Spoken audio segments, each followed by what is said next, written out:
Life Science Limited, partnering for life.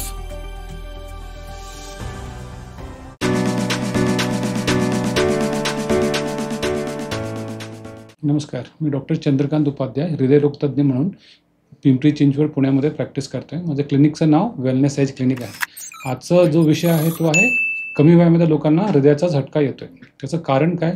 तर कमी वयामध्ये येण्याचा हृदय विकाराचा झटकाचं कारण आहे की लोकांची जीवनशैली चुकीची झाली आहे. लोक व्यायाम करत नाही, वजन वाढतंय. कमी वयामध्ये लोकांना बीपी, डायबिटीज व्हायला सुरू झालंय.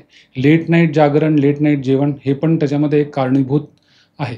लेट नाईट जेवण, लेट नाईट जागरणामुळं तुमची झोपाची क्वालिटी खराब होते आणि त्या कारणामुळे तुमच्या शरीरामध्ये ताण वाढतो आणि त्या कारणामुळं तुम्हाला अटॅक येण्याची शक्यता वाढते. त्याच्यानंतर बिडी, सिगारेट, तंबाखू ह्याचं प्रमाण पण खूप वाढलेलं आहे. दिवसांदिवस जास्त करून कमी वयाचे लोक जे IT मध्ये काम करतात त्यांना हे व्यसन जास्त होत चाललेलं आहे. तर ह्याविषयी आपण काय करायला पाहिजे? तर सगळ्यात महत्त्वाचं आहे की आपल्याला चांगली जीवनशैली जगणं. तर चांगली जीवनशैली जगणं म्हणजे एकतर लवकर सकाळी उठणं, व्यायाम करायला पाहिजे 1 तास कमीत कमी.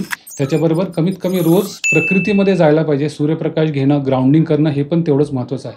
कुठल्याही प्रकारचं व्यसन, बिडी, सिगारेट, तंबाखू हे करायला नाही पाहिजे.